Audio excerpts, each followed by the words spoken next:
Okay, we could begin just by sitting quietly for a while, just relaxing and opening and not interrupting whatever is occurring, allowing life to be as it is.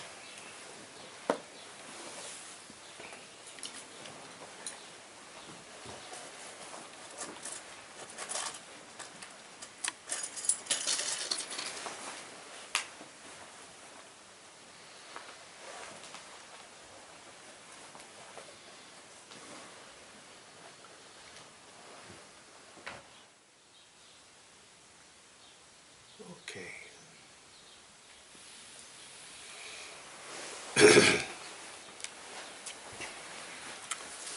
So, we have a little bit of time together to explore and practice Dzogchen.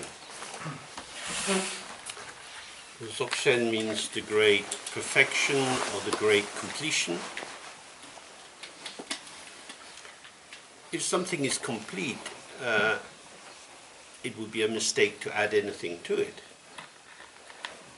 If a painting is finished, to keep adding colors and strokes is not very helpful.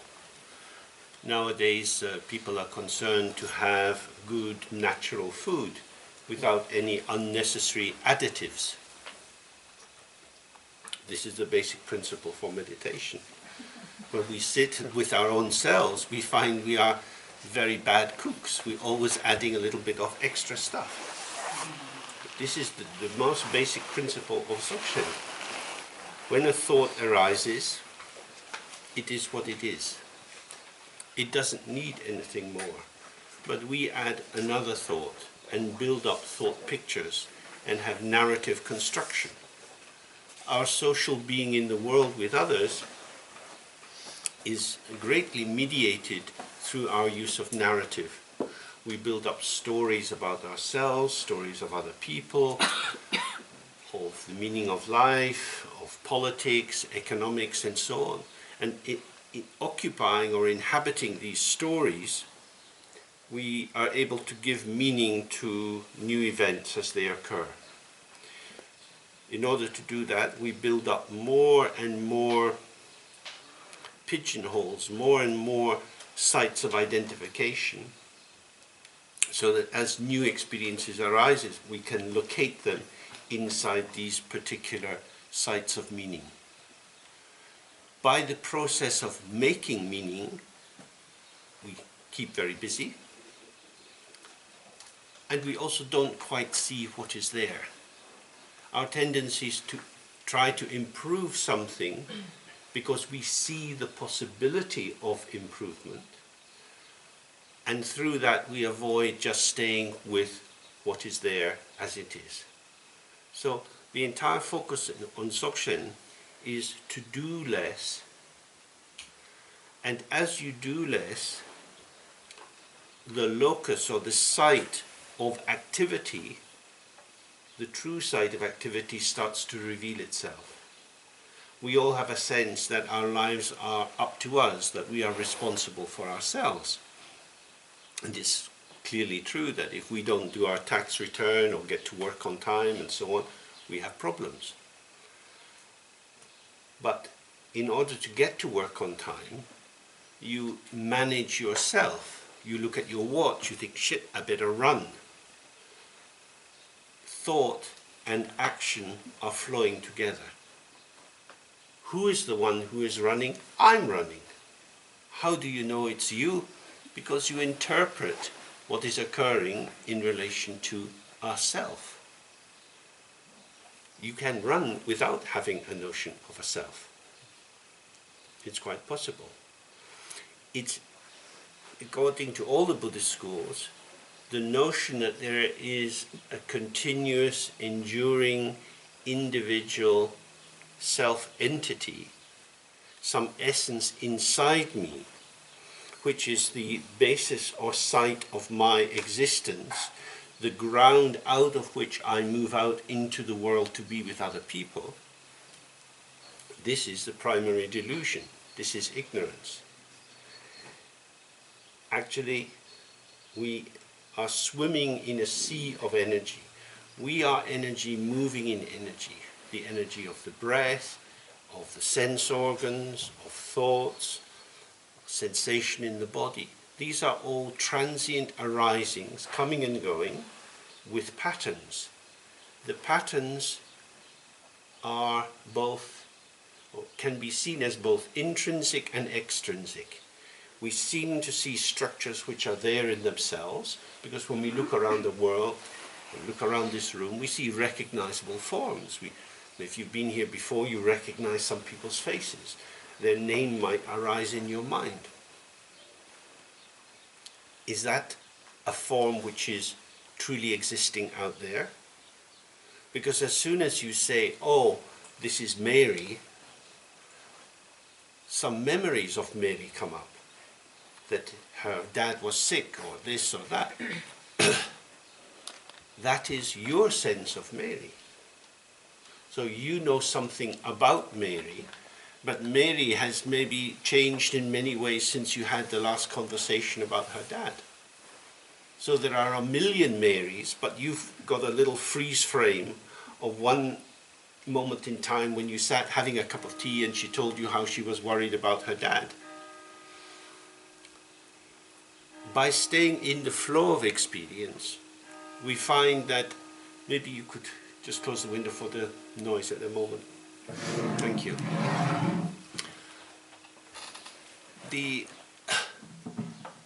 As these events and experiences are arising and passing,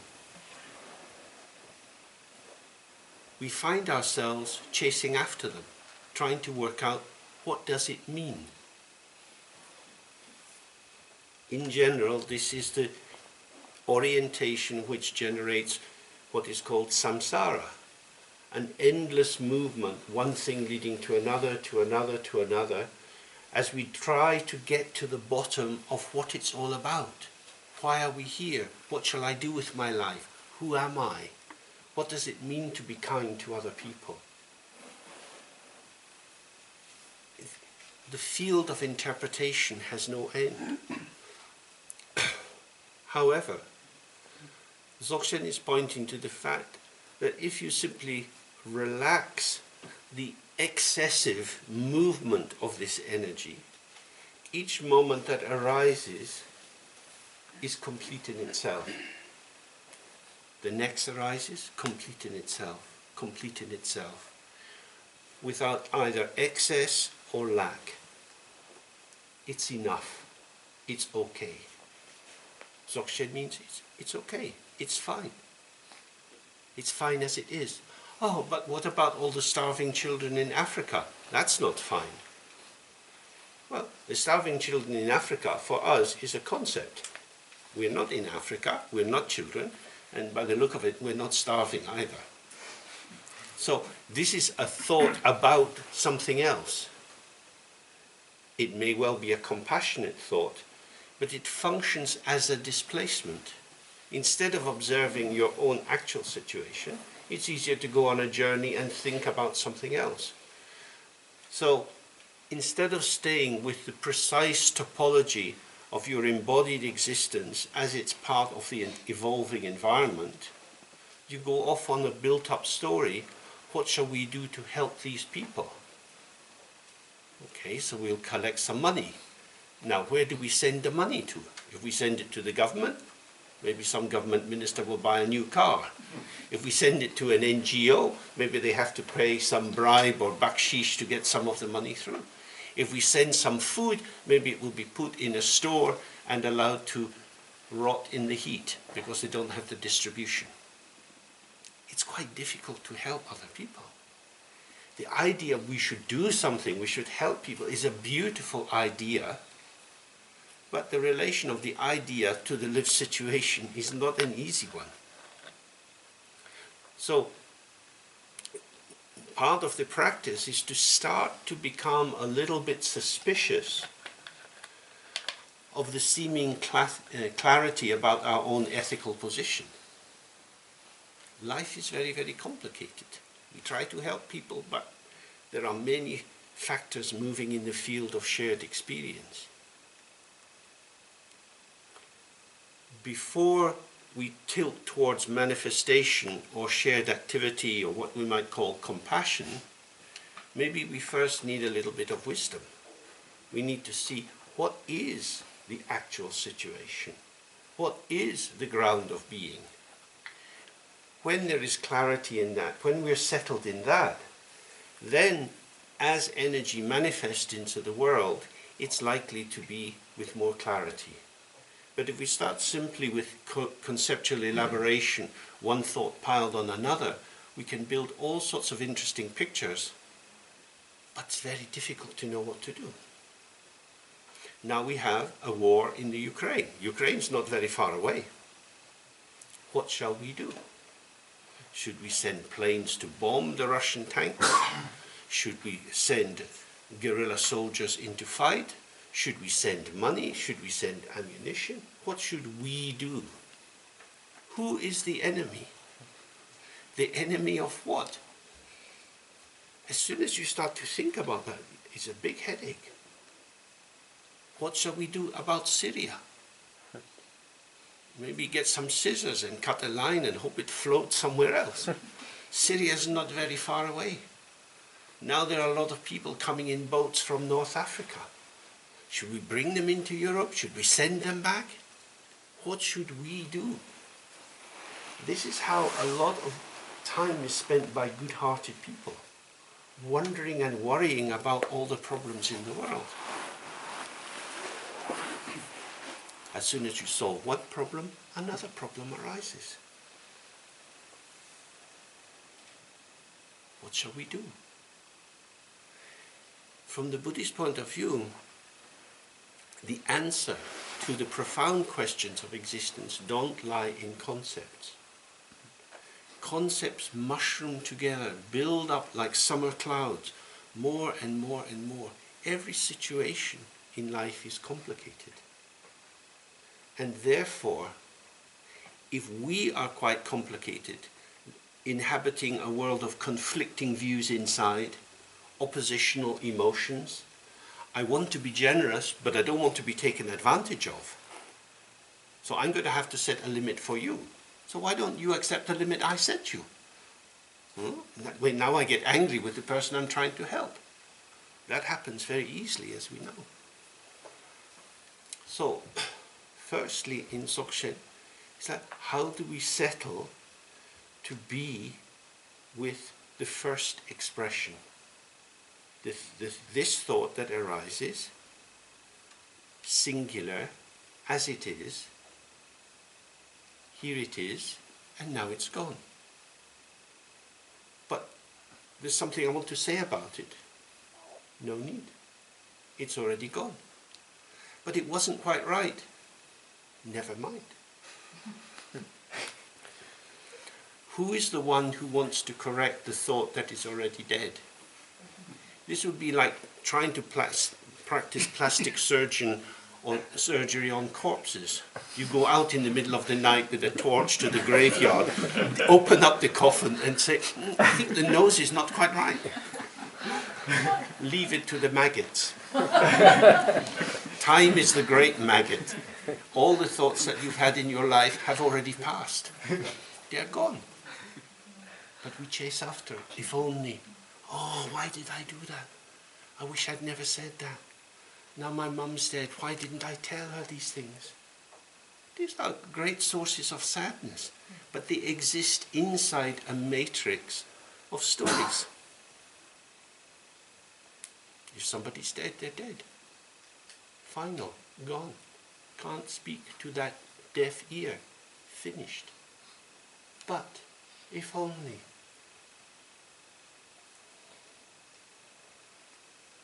We live in time. Time is merciless. Absolutely merciless. You cannot reverse time. If you don't do it when the door's open, when the door's closed, you can't get through. It's just like that.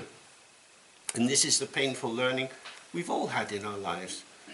Opportunities opened and we didn't take use of them. Then they're gone. So, Dzogchen is concerned with entering into time to experience yourself as time itself, that you are the center of time. Time is being. Our existence is this moment and this moment and this moment. The real time is now, is just this present moment. This is what you have direct access to. The rest is mediated by concepts. You can think about yesterday. You can think about the journey, how you came here. You can think about what we might do this weekend. These are journeys in thought land. They are not in the actual shared experiential field. Most of the time we are not here because we are elsewhere. And where we are is nowhere. The past is gone. The future hasn't come. So we are actually exiling ourselves, making ourselves refugees from the one place which is our true homeland, which is the present moment, in order to go and live in these lands which don't exist. When you see pictures of refugee camps in the Middle East, it looks terrible. You wouldn't want to live there because these people have no rights. They don't have passports, they don't have visas, they're dependent on something else. When you go into your thoughts of the past, what rights do you have? You remember a friend who's dead. You can't speak to them. They don't exist. You have a little conversation in your head. Oh, no, I remember. When. They can't hear. They're gone. You're as powerless as a refugee because it's not where you live. You're squatting in cyberspace, in nowhere land. The only place actually for real functioning is the present moment. And we experience this in meditation when a thought arises, or a feeling, or a sensation, or vibratory sound coming in from outside. And we do something with it. We cook it. We elaborate it. Oh, it's the church bells. They're going on a long time. It's Thursday. Perhaps they're practicing. All kind of thoughts can arise in your mind because you want to work out what the hell are they doing? Why are they disturbing us? And if we just stay with it, it's very strange. What is that? It is yeah, but what is it? It's So this highlights our basic problem, that we are lost in familiar places. Because of the familiarity of our world, because of our incredible capacity to make everything familiar by filling in the blank spaces with our own thoughts, we become lost. Lost because of our knowledge. We make ourselves lost by telling ourselves about what is happening. The alternative is to be at home in strangeness. When you sit and you just allow existence, being here, it's very strange. If you don't cook it, if you don't add familiar spices, you get tastes which you wouldn't normally have. Normally we have quite a restricted kitchen. A few things we like to add. So when an experience arises, like the bells, we might like it or not like it, or there could be memories of childhood or whatever it would be, but we're usually making sense of it according to habitual patterns of our own interpretation. You stop doing that. It's strange. What is it? Strange, the stranger, is something which is not known. You meet someone for the first time, you just see them. Oh, hello. You don't know anything about them, just hello. Anything is possible in that moment. You don't have so much capacity to hook them into your world. Once you know a little bit about their name, or what they do, or where they come from, oh yes, they're like that. I've been there. I understand what you're talking about. You incorporate them into the familiar. But if you just stay with the absolute strangeness, it's very fresh. This is In the Dzogchen, it talks of the mind as being naked and fresh. When the sound was vibrating in the meditation, if we listen with a naked ear, an ear that's not covered by our interpretations, it's something amazing. Oh, it brings all sorts of sensations in the body. We don't know what's going on. It's okay. We don't die. After a while it stops, something else happens. What shall we do with it? There's nothing to do with it. It's clean. We were there, and it's gone. The we who were there with it is also gone, because awareness is fresh. Some new kind of sensation is arising. So this is the heart of the practice, is to allow the strangeness or the freshness or the newness or the rawness of experience to arise, and trust that it is workable as it is. It doesn't need a kind of veneer, a kind of patina or covering of attributes that will make it familiar to us. Because if we do that, we're pulling the world into ourselves. Actually, the wonder of the strangeness of the world is it releases us from the prison of our own self-familiarity, our own habit formations, opinions, judgments, and all the rest of it. As Namkhai Norbu often says, don't enter into judgment. Now, what does that mean? It means not adding anything on to what is occurring. To say this is good, this is bad, I like it, I don't like it. Just try to stay with the what isness of whatever it is, whether it's biting into an apple or drinking some tea, or looking at the blossom coming out in the trees, looking at someone's face. Just, it's this. It's this. What is it? This. What will I do with this? Nothing. Sit on your hands. If you sit on your hands and don't do things, then your mummy will say you're a good girl. You didn't do anything very bad. Maybe you didn't do anything very good, but anyway, you didn't do anything very bad. So, this is a general orientation in our practice. In order to do that, the back of Dzogchen is, certainly in the Nyingma tradition, is that it's one of the 9 vehicles towards awakening. The Buddha, the awakened one,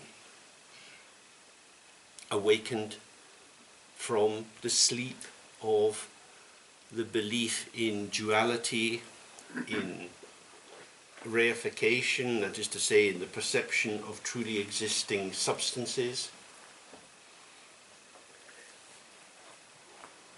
Awakening from the elaboration of the world as he knew it, the building blocks out of which he constructed that world dissolve.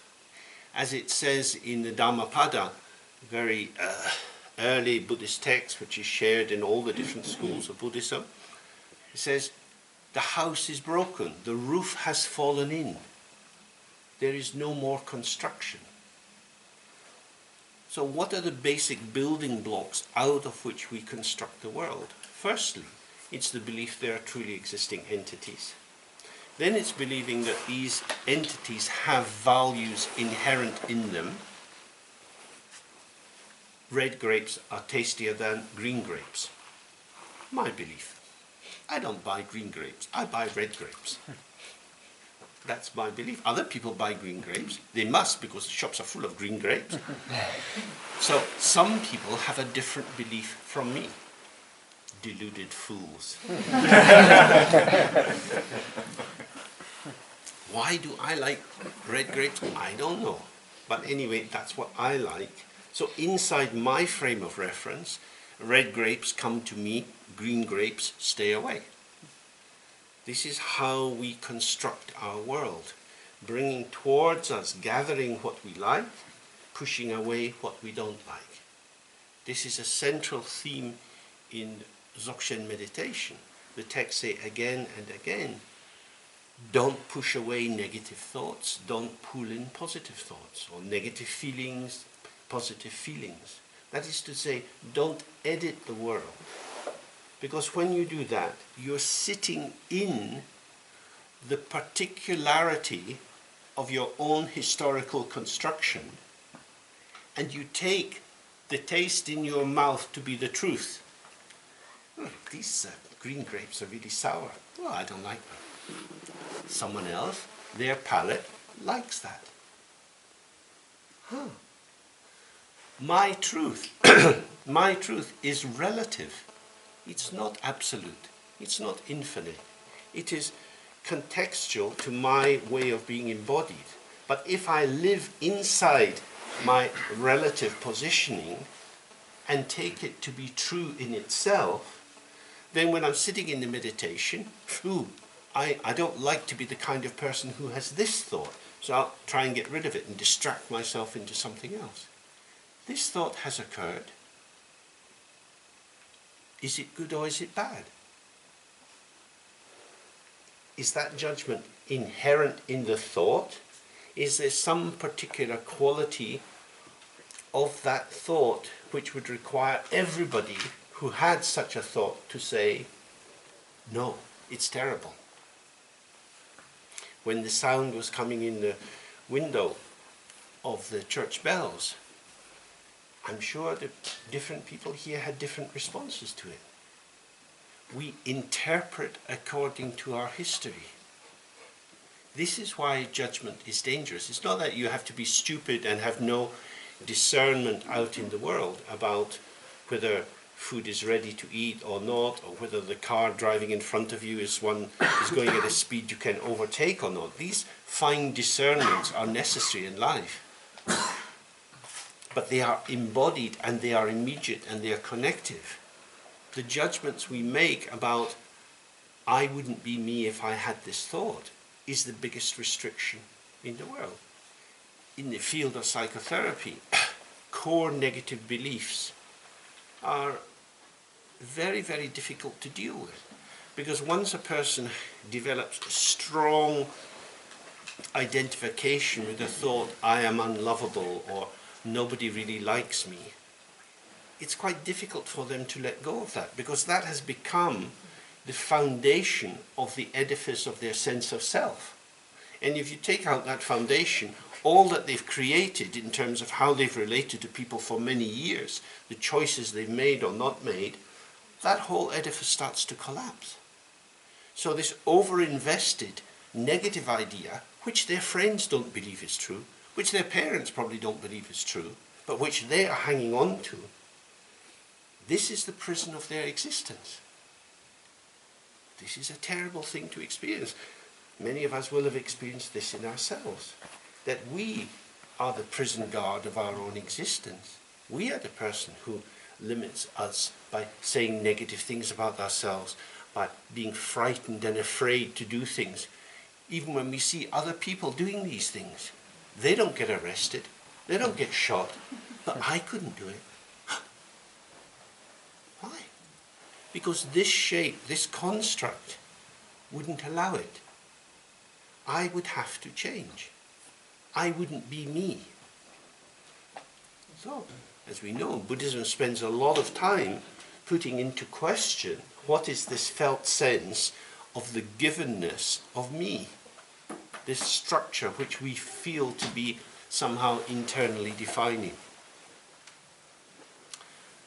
So that's one of the things that we will certainly be doing, because once we start to see that we are a rich potential, a potential which can manifest in different ways, in different patterns, according to circumstance, there are two freedoms. One is we are ungraspable. Nobody can ever get our number, a final decision about us, because we manifest in different ways in different situations. Secondly, we have much more access to the world, because the more you can manifest different forms in different situations, the closer you get to different kinds of people. You come here, many different people with different beliefs and histories and so on. How are you going to relate to these different people? If you sit down at mealtime, what will you say? If you sit in the box of, I don't know anything about that, then it's a bit uncomfortable. But you just look at your phone. Well, you think, oh, here, this person is breathing in and out. Must be some basis for shared humanity. Then there's a possibility of curiosity. Curiosity takes us out of ourselves towards the other person. But what will I say? I don't know. We don't know what we're going to say. We just speak. But maybe they won't like what I say. Then you can apologize. Then you can change what you're saying. Then you can have an argument. This is the flow of existence. So what we're concerned with is over-definition, solidification, the creation of the castle of the self, which stands in opposition to the environment around it. And how can we start to loosen this up and dissolve it? So we're going to be looking at some pages from the text by Chetsangpa, which is in the Simply Being book. And we can check out later if you have a copy of this. If not, we can Xerox some of the pages, the relevant pages. It's in the third section of this short text. It's the section on Dzogchen. But I think it would be useful to begin by looking at some of the earlier sections, and I'll just summarize them for you because you can read them yourself in detail.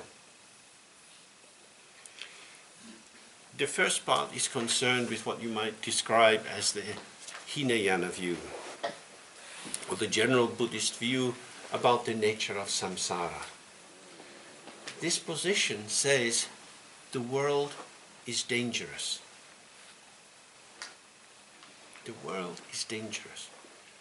So there are two aspects to awakening. You can awaken from something, like awakening from sleep, but you can also awaken to the fact of something. A lot of the time we are asleep in a kind of complacency. We don't actually see what's in front of our face. What's complacency? Complacency means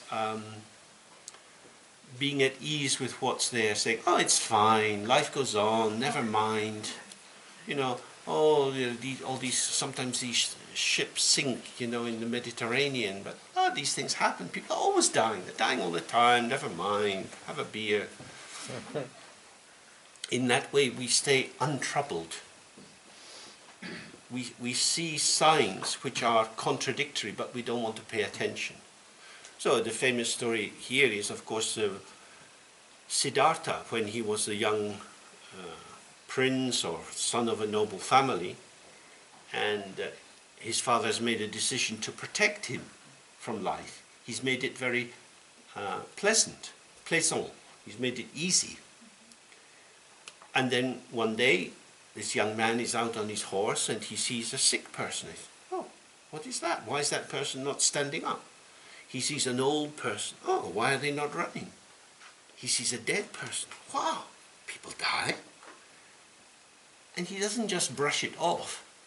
These perceptions come to him and they start like a worm eating into his body. He's disturbed. Fuck, what is this? I have food to eat, I have a wonderful palace, I have everything I need, but it's not going to last. I can get sick. My dad's going to die. My mum's going to die. I'm going to die. What is this? And there's a kind of shock in that. And that's really the first basic level in Buddhism, that we should be shocked by existence. So in Tibetan tradition, we look at these 4 thoughts that turn the mind from samsara. We have, they're ordered in different ways according to different traditions, but we have death and impermanence. It's very shocking that we are going to die. Now we're alive in a lovely time. It's springtime and it's warm and we hear the birds singing and they're flying around making their nests and so on. It's delightful. The earth is, the fertility of the earth is showing itself, all the buds and shoots coming up. But it wasn't like that a few months ago. And in a month's time, it won't be like that either. This is a moment in time. This is what we always have access to, moments in time. We can't grasp it.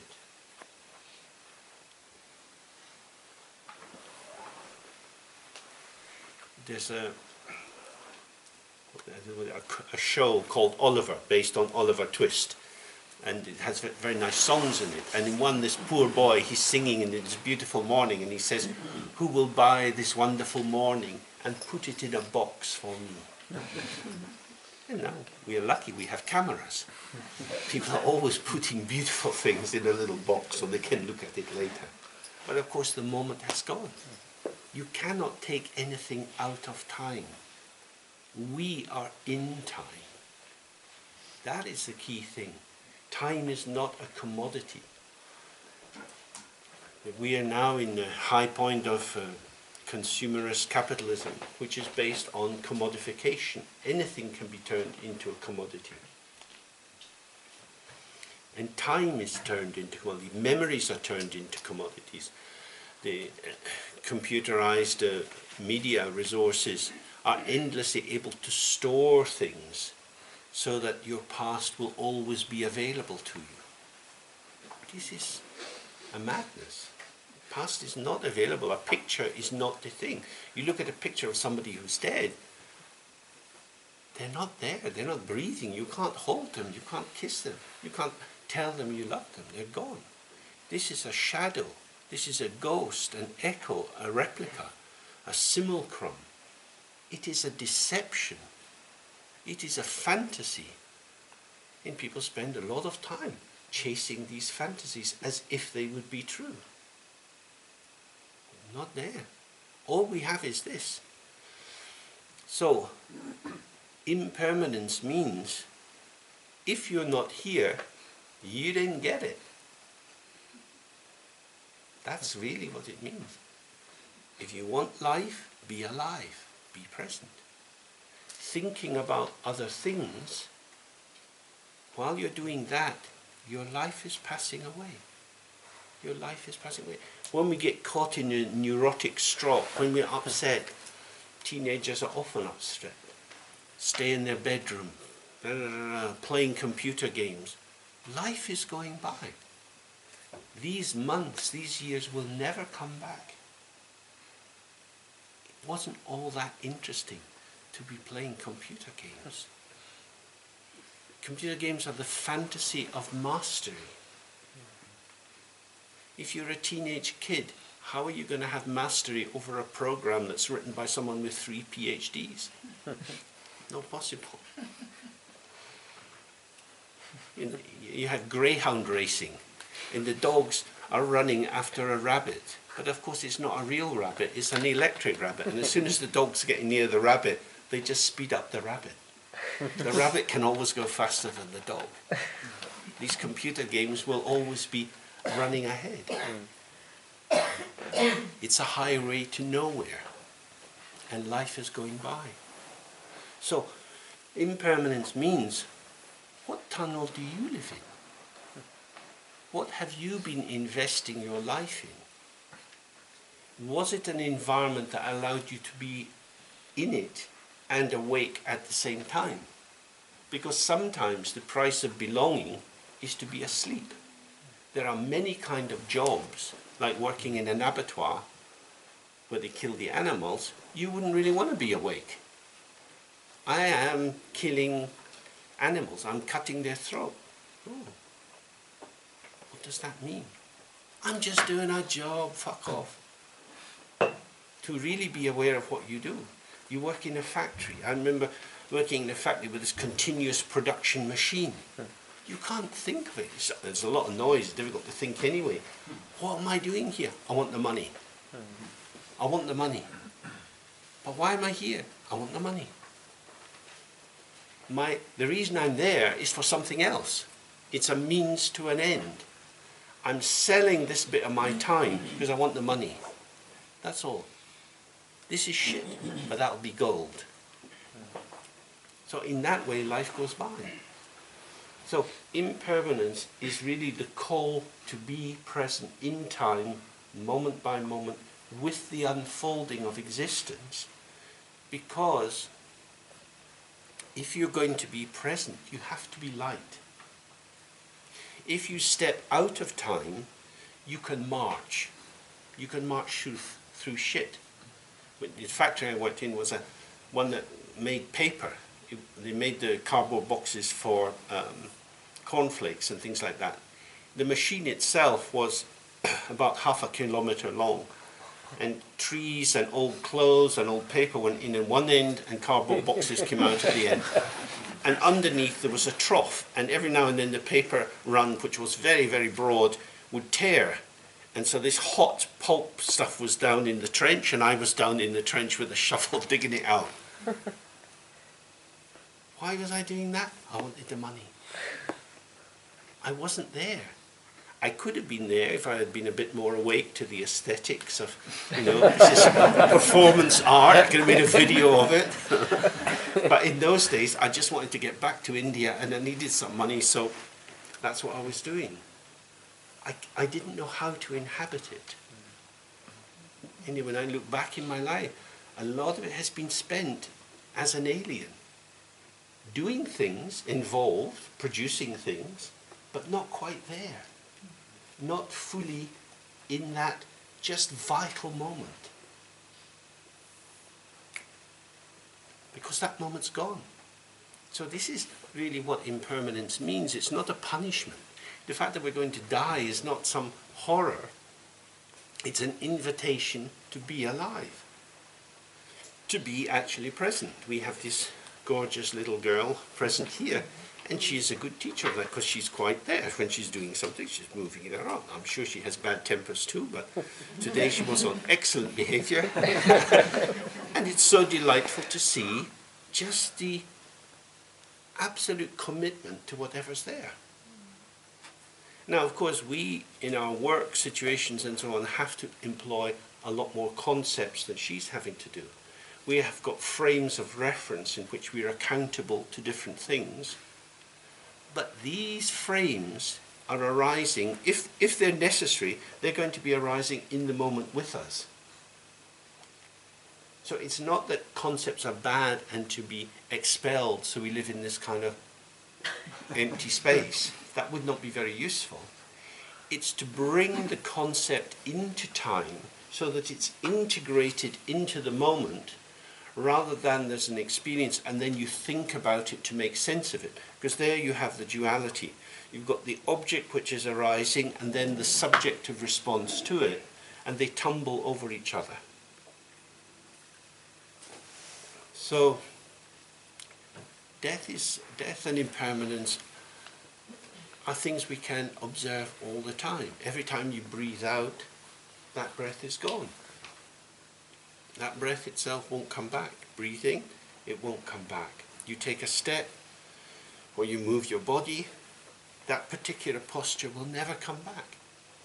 It is just this, just this, just this.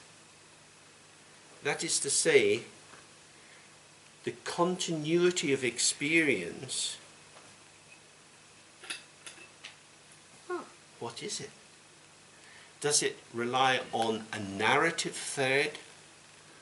Let me tell you about my life. I was born in that kind of place, with that family, I went to that school. All of us can do that. We take certain events from our lives, and according to who we're talking to, we make a pattern of them, and then string them together to say, this is my story. That's the normal way we make sense of our life. But each event of our existence was perfectly in place. It wasn't like a kind of marble, a little ball that's rolling all over the floor and has to be gathered. It was precisely where it should be.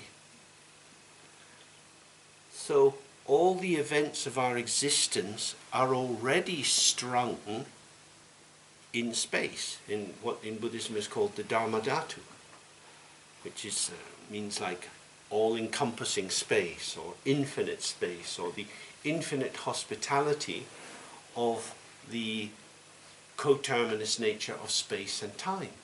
Each thing is just what it is, where it is. Perfect. And then the next, and then the next. It doesn't need to be arranged into a pattern. It's already where it should be. Oh. Therefore, we can let things die. One of the concepts that's a lot in Dzogchen is rangrol, or self-liberation. Rangrol essentially just means impermanence. It means everything goes. Rang means self, drol means liberate. It's self-liberating.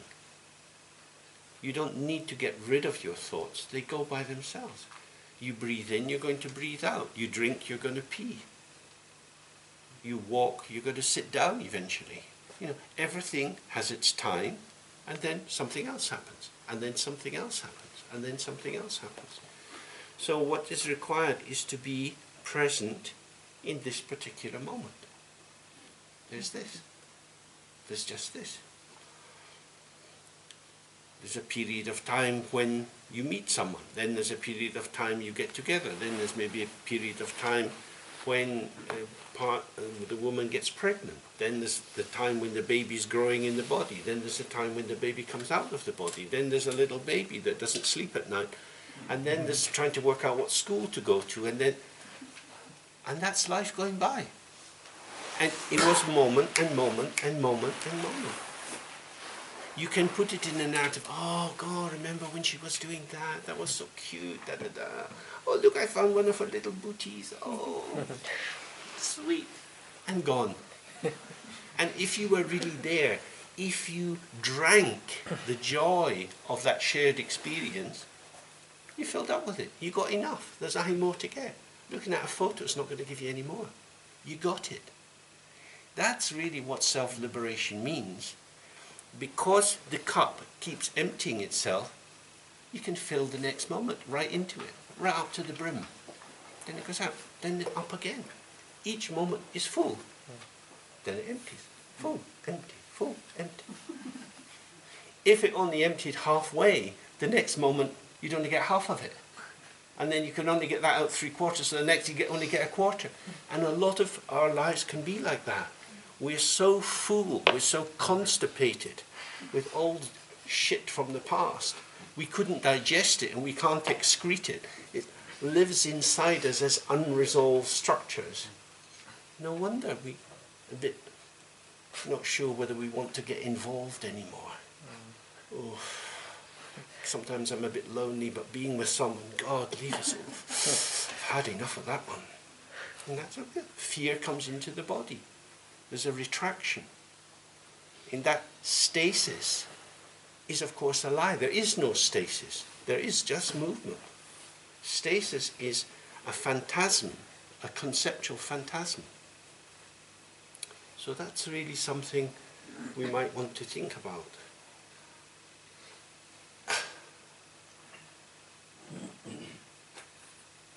So, reflecting on impermanence we can do externally by looking at changes in nature, changes in our body, our breathing, but in particular it's clear in meditation, the movement of thought, and that this is occurring all the time.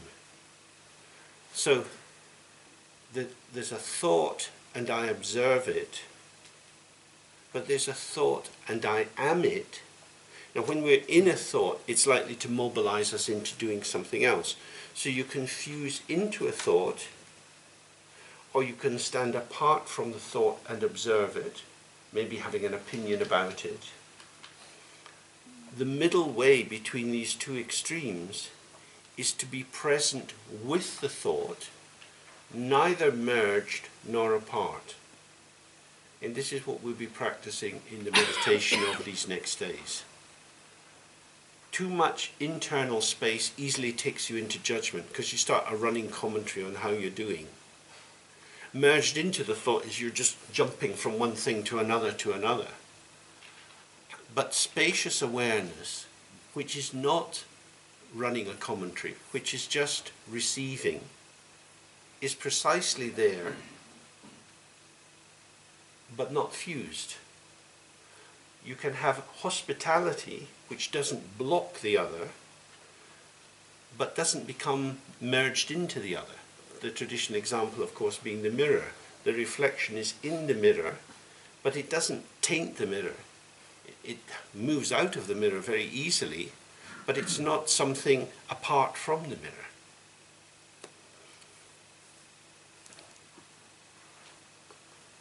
Okay, I would suggest we take a short break, get a little bit of fresh air, and then we'll come back. And we have food at 7, so we'll take a break just before 7. So we have a break now for 15 minutes.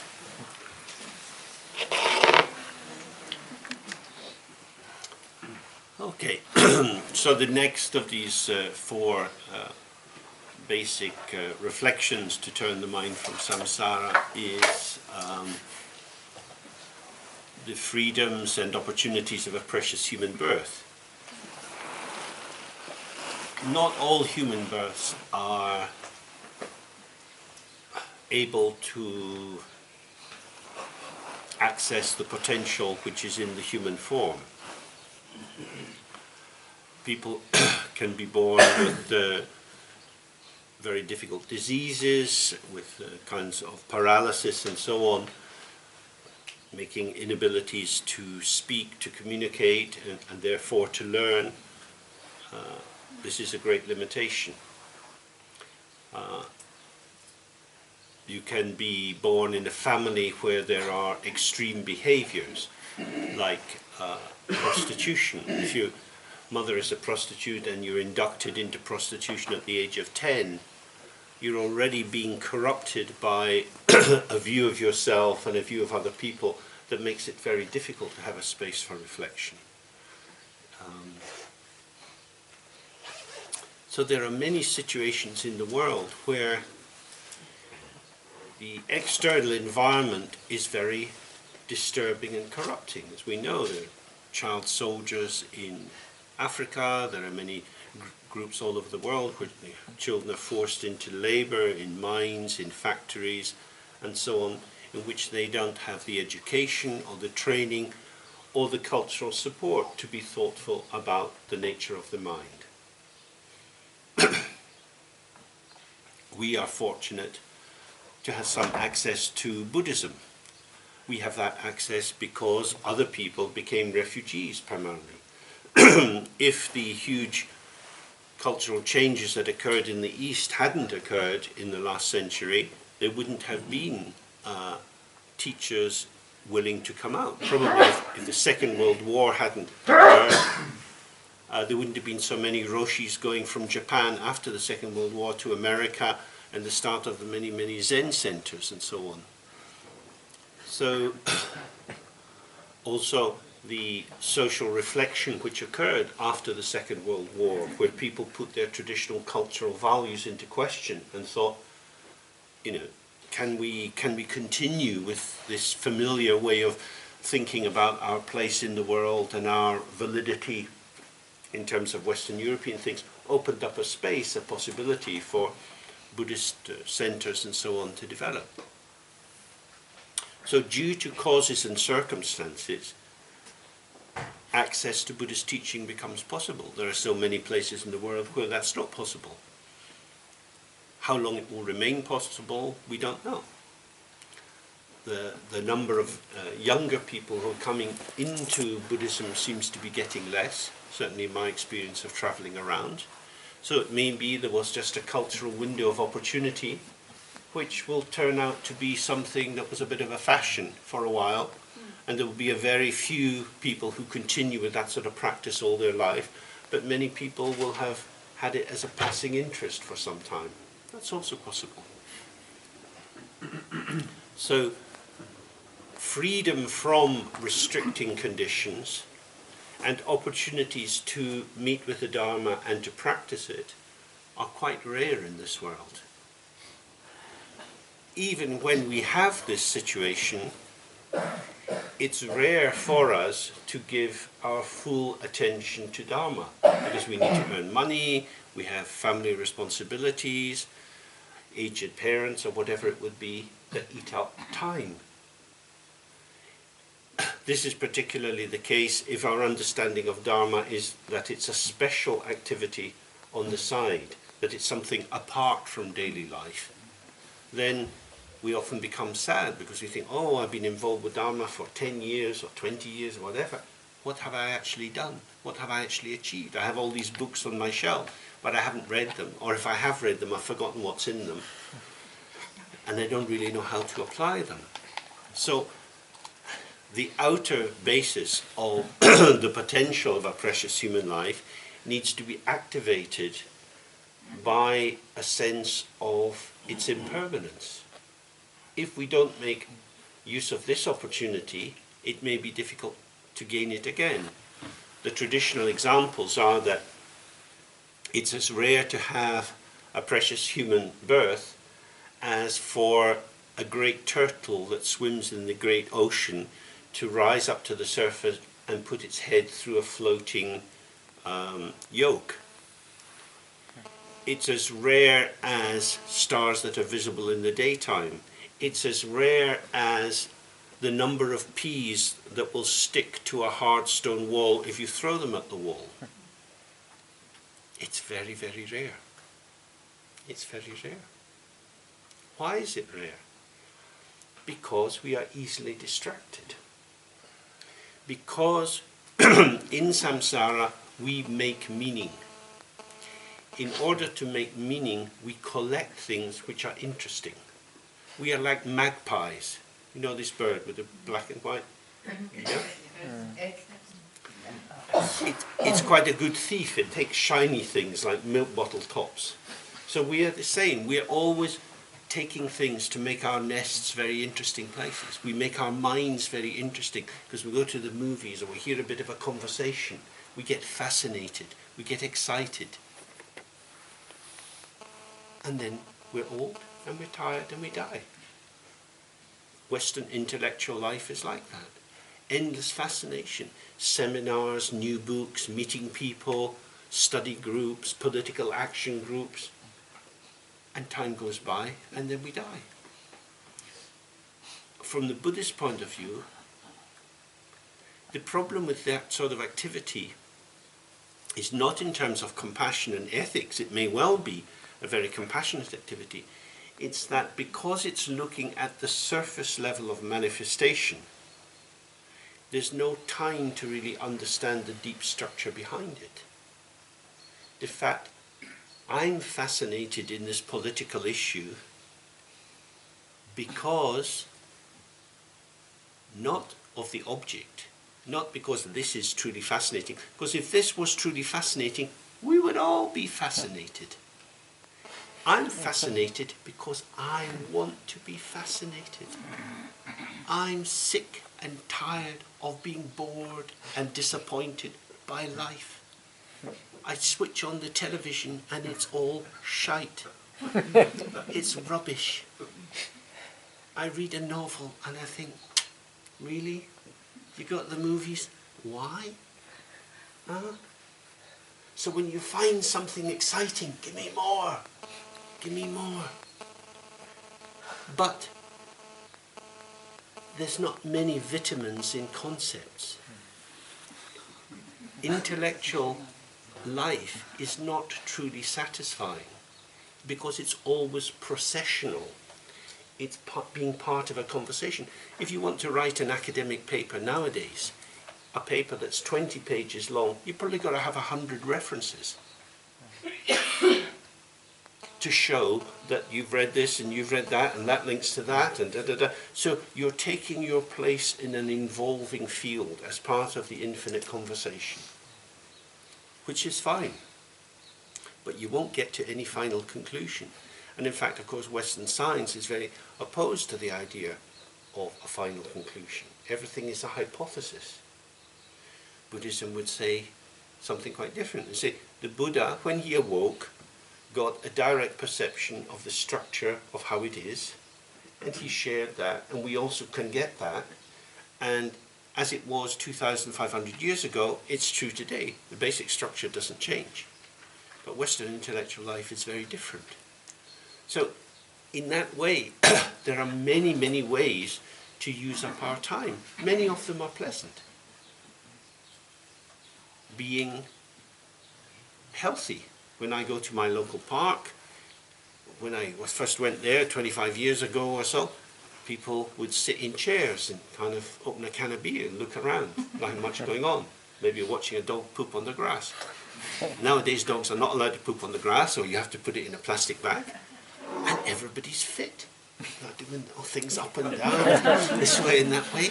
And of course, the fitter you get, the more you have to take your top off to show your little tight leotard to show your gorgeous arse.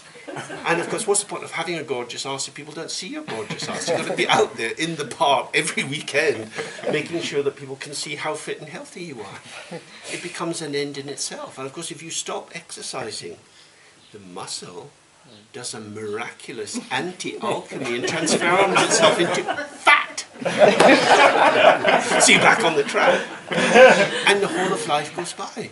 Going to the gym 7 days a week. A lot of people are doing that in order to be fit. Fit for what? Fit for fit. So this is what we can do as we look around. It's not about entering into negative judgments of other people's lives. It's trying to see, oh, everybody is showing what they're fascinated by. Some people are fascinated by football. Some people are fascinated by pornography. Others are fascinated by foreign holidays, by interior design, by having a nice garden. These fascinations bind us into time in a particular way. They bind us into a selective attention so that we're predisposed to privileging this, to saying this is good, this is more important than that. So, thinking of, now I have an opportunity to practice Dharma, what are the obstacles and enemies for that?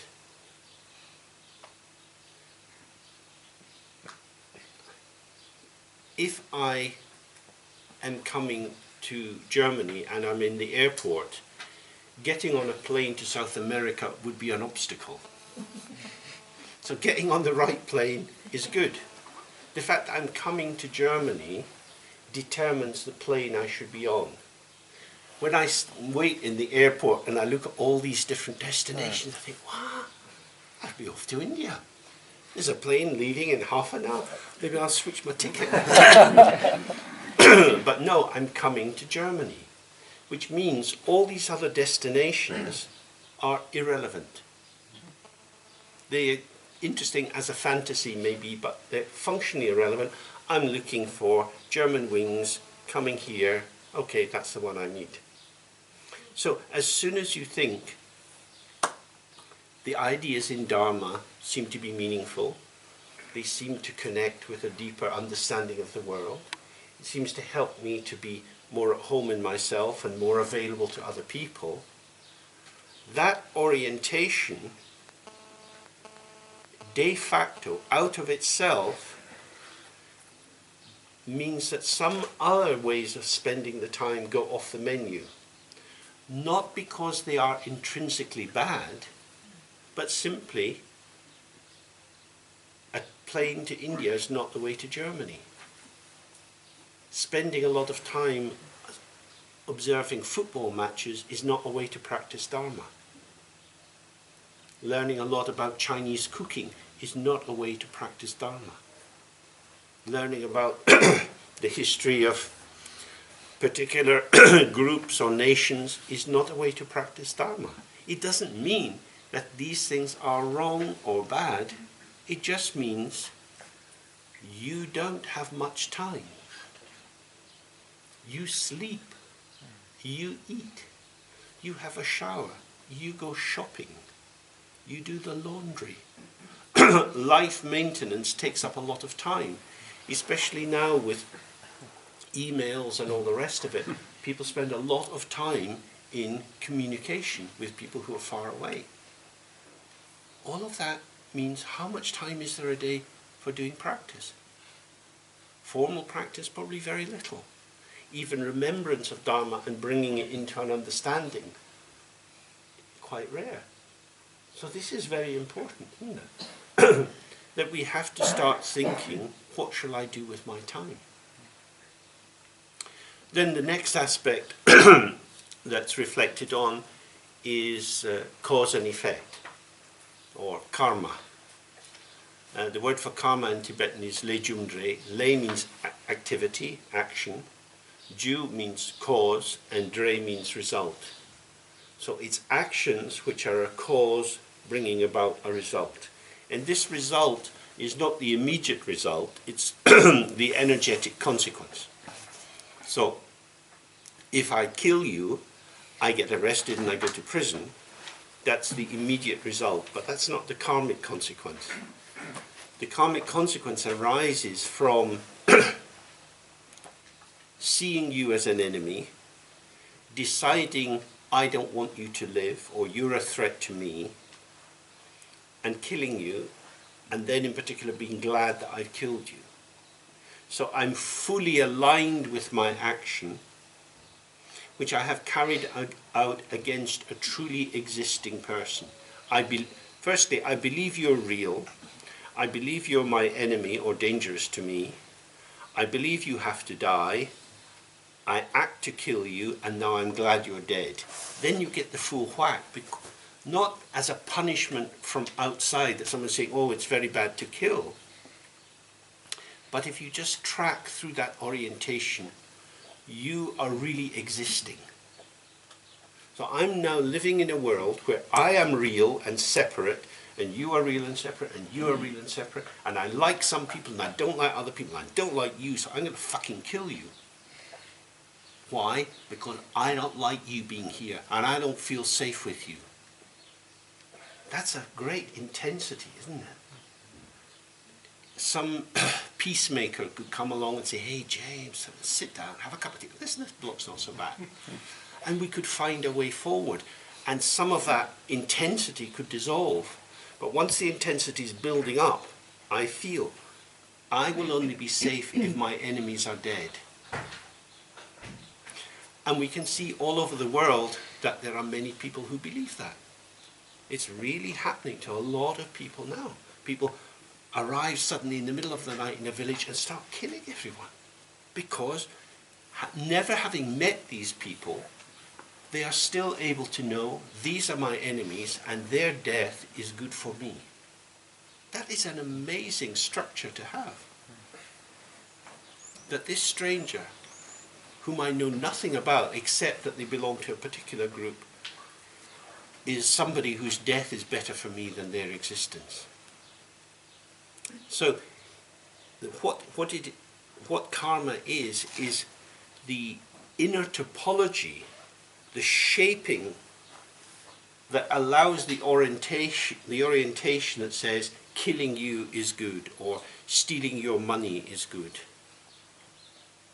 Similarly, we have good karma. I'm going to build a hospital for lepers. That's a good thing to do.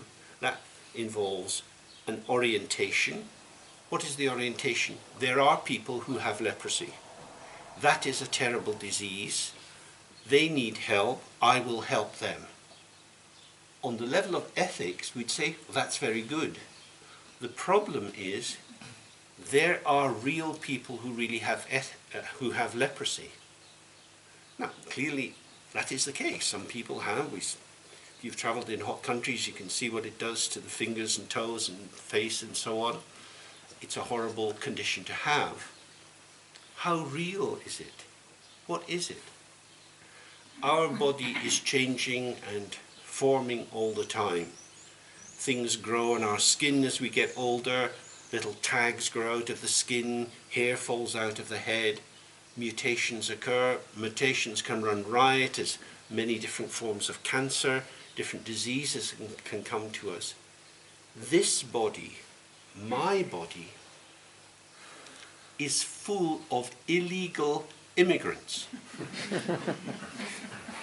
I have been in touch with Mrs. Merkel and have asked her to have a pan-European antibacterial policy. It is outrageous. Unfortunately, research has shown that the only way to keep the buggers out is to stitch up your nose and your eyes and your ears, and the lower holes as well. Safe, safe. We are going to be invaded because we are a space. Just as we move in the space of other creatures and push them out the way, other creatures inhabit our body. And their way of inhabiting us has consequences for us. Different diseases and conditions come into our experience, and we don't expect them. I remember years ago hitchhiking in Pakistan, I got a lift in a lorry, and it stopped in a plum orchard, and I was really happy, and the guy said, just eat as many plums as you want. So I was traveling with this friend, and we're eating these plums. Then later the truck was going to take us from near Peshawar down to Lahore. I was sitting there. Suddenly my body and the driver stopped and said, you have to get off, because I was starting to vomit. So I'm in the middle of nowhere, and they took me into a little village, and they had a village dispensary, which was basically an empty room with a raised bed made of concrete. So they put me on the bed, and I'm going into convulsions. I shot off the bed, crashed on the ground, as I was starting amoebic dysentery. All given to me by a plum. The plum was sweet. The plum was lovely. I love these plums. But they betrayed my trust. It's like that, isn't it? It's like something comes into us and our life is transformed. It takes quite a lot of effort to get rid of amoebas. They come and live in the body and they say, we like it here. Plenty to eat. We belong here. So what we say is my body is a body that's shared. It's part of the environment. And you have to work very hard. Your inner defense mechanisms are working all the time on border control. Blood systems working really to try to keep a balance of what's benign and what's hostile. This is our lived situation. So we are very vulnerable, and so we want to protect ourselves. But the basis for protecting ourselves is that this body is not ours. This body develops due to the conditions of our early childhood, our genetic inheritance, which from a Buddhist point of view is determined by the tendencies and proclivities coming from previous actions. And it's an unstable basis. So when I say, I hate you, if I reflect that my moods change quite a lot, my opinions change quite a lot, my physical sensations quite a lot, what is the secure, defined basis that will allow me to take out my knife and stab you? How can I know that a year from now I'll think it's a good idea, especially if I'm in prison? I'll probably think that was not a good idea. But it seemed a good idea now. And that's one of the key aspects of karma, is that when we look back on our lives at all the very strange things we've done, we think, well, it seemed a good idea at the time. I'm not sure why I did it, but it must have seemed okay when I did it. That is to say, we are out of control. We are at the mercy of assumptions, habits, impulsivity, confusions. we're certainly at the mercy of our death wish. The desire for destruction is very prevalent in the population. Certainly something that psychotherapy reveals a lot. So many of the people I've seen over my working life have been quite oriented in self-limitation, but also in self-destruction. Through excessive use of alcohol, through crazy driving, through suicide attempts, through entering into violent relationships, through quarreling with a boss so that you lose the job. There are many, many ways in which people build something up and crash it down, build it up and crash it down. What is that self-destructiveness? Why would I want to destroy my life? Because I am not a first-person singular. I, just as my body has all kind of creatures moving around my gut and so on, I have hospitality to self-states or aspects of myself or impulses. So I can have a tenderness, but also a cruelty. I can have a generosity, but a me first. And this rich domain of self-positionings are triggered and activated by aspects in the environment. So somebody who's very nice and loving to their family might go out, have a few beers and stab someone. You fucking looking at me? Fucking show you. Because the person who's getting a bit drunk has collapsed into an attitude, don't you mess with me. And at home they might be very sweet. We know this from the war. That plenty of soldiers do ghastly things, but they're also quite nice to their friends and family. How is this? That somebody can be total shit, can be completely cruel and exploitative, and also charming and sweet. This is how karma operates. And this, it would indicate it's not enough to just make a firm moral decision. I will never do this again. It doesn't really work. There's the old saying, the road to hell is paved with good intentions. Because an intention is a concept, but an impulse is something different.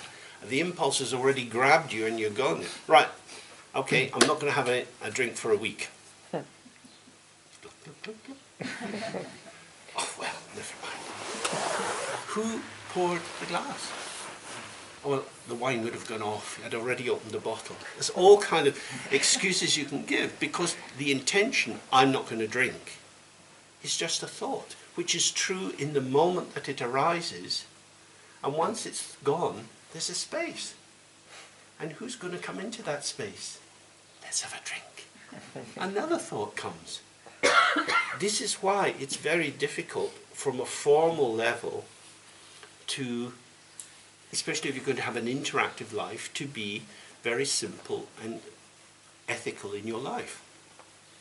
Which is why early on the Buddha created the Sangha, particularly of monks and then later of nuns, where people, in order to practice, would avoid social situations. Because being in the world with others, in the matrix of social obligation, is like being part of a spider's web. There's always something that can trigger you off. If you live apart in a monastery with other people and everybody's kind of very different and cooled and keeping an eye on each other, the paranoia of that environment will keep you safe to a certain extent. But if you live in the city, you just take a bus to the other side of town, you do what you like. You can get away with it. So karma means all of that. It means, first of all, don't do bad things. But if that's really your decision, I don't want to do bad things, then you need to find out a bit more, who is it who does the bad things? Because basically I'm a good person. What I don't understand is, why do I get lost? Which of course is what happens in meditation. You decide, I'm going to sit and I'm going to observe my breath. I have decided. I am in charge.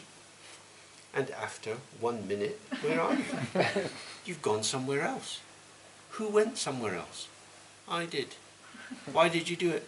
I don't know. But I'm in charge of my life and I'm an adult. This is why Dharma is very, very interesting, because it shows that the basis of democracy, rational, adult, mature people voting after considering difficult issues, is very strange. This is a fantasy that we like to have. We are actually profoundly divided, not against ourselves, but we're divided in ourselves because we are multiple. Now, that multiplicity is very interesting in relation to Dzogchen, because the multiplicity can be like fragmentation, like taking a big sheet of glass and dropping it on the ground and it just scatters into all these fragments. Or the fragments can be richness and potential. You work as an artist in a studio and you're going to make mosaics. We're going to make some random mosaics. You take the glass, drop it on the ground, okay, we'll use these bits.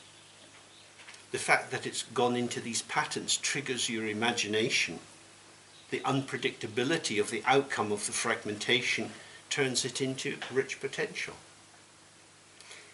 If what is fragmented is not you, then you can work with the pieces. If it's energy which is fragmenting or diversifying, in the traditional example, like light going into a crystal and then coming out in the rainbow colors, what was potential, hidden inside the white light, is now revealed by the refractive index of the crystal structure, which spreads out this rainbow light. In the same way, we have rich potential. We can do many different things. We have all different kinds of moods, impulses, which can be very appropriate if they're arising in the non-dual situation. Sometimes it is helpful to be able to shout at people. Sometimes you need to stop people in their tracks. Sometimes you have to be very soft and sweet. So having that full repertoire is marvelous if it's fitting, if it fits the actual situation. But if you're just doing a number, I'm like this, I will shout at people when I get drunk. Well, you're shouting at them because you're drunk. There's no reason for you shouting in their behaviour. Nothing in their behaviour has triggered it. It's just when you get drunk, you become a nasty bastard. Is that right? Yeah, I suppose so. I have met many people like that. When they've got so much anger inside them, when they get drunk, they become dangerous. They say, fuck you, you looked at me, oh, fuck you. Because now it's simple. Now, that energy, which could be very useful in stopping some dangerous situation, is now just an indulgent nonsense which is creating chaos in the world. So this is how karma makes us think, who is the agent? Who is the one who does good things or bad things? Where does that thought come from? What is its nature or quality? So on the outer teachings, we're concerned really with the level of manifestation, just trying to make this shape, which is good, occur more frequently than that shape, which is bad. When we go more into the Mahayana teachings, we're concerned with the structure which is underpinning the manifestation, that is to say, with emptiness. And then in Dzogchen, we're concerned with the ground. What is the basis out of which both the structure and the manifestation come? So it's very useful to get to see how complicated you are. If you try to simplify yourself, you're likely to be doing a violence to yourself. So you can take sort of vows of various kinds. I'm never going to have sex, I'm never going to get drunk, I'm only going to eat one meal a day, I'm going to wake up at 3 o'clock in the morning, and so on. These constraints will give a defined patterning to your existence, but it will stop some of the flexible responsivity which would allow you to make real connections with different people. And so that's why the Hinayana teachings, or this outer level of teachings, are concerned with danger. The world is dangerous. Avoid any triggers that might get you into doing bad things. But of course, separating yourself from the world makes you artificial. If you shave your head and wear monk's robes, everybody who sees you as having a particular role in society, somebody who is governed by particular rules, and there is a kind of artificiality in how they relate to you. And so you become like a protected species, like putting an elephant in a zoo, which is good if you want the elephant to live a long time, but it's not really having a full elephant's life. Full human life means dealing with complexity, because we are complex. The next element in relation to karma is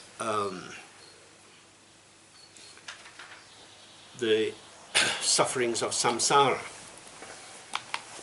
So in the traditional cosmology, which is painted in the tankas that you can see around here, are the 6 realms, where you have the upper hell realms, then the jealous gods, then the humans, then the animals, then the pretas, or the hungry ghosts, and then the 18 hell realms. And these are elaborated in great detail in the cosmological text. What it means is that we are human beings. We think, I'm a human being, because I'm a human being. My mum was human, my dad was human, I'm human. It's like that. I'm not anything else. Huh? From the Buddhist point of view, due to causes and conditions, our potential manifests in this form for a while. And then we will die, and our potential will manifest in other dimensions in samsara. Maybe as a frog, maybe as a dog, maybe as a god, maybe as someone in hell. We probably will never see our parents again. We probably will never see our friends again. Because each of us is being blown by these karmic tendencies, these energetic tendencies, which we have built up in our own history. This is pretty scary. It's quite difficult in life to make friends, to find people that you can really hang out with. Do you think that's true? So when you die, you lose the few people who you can actually sit and have a beer with and get into opening your heart with, and you're born somewhere else. We know, even among humans, children are abused. They're raped. Children of 1 year of age get buggered. You think, what? And it happens. All sorts of things happen. Being human is not necessarily safe. But imagine being a pig. Not very nice. Somebody comes, if you're a little boy pig, they come with their little clippers and they clip your little testicles off.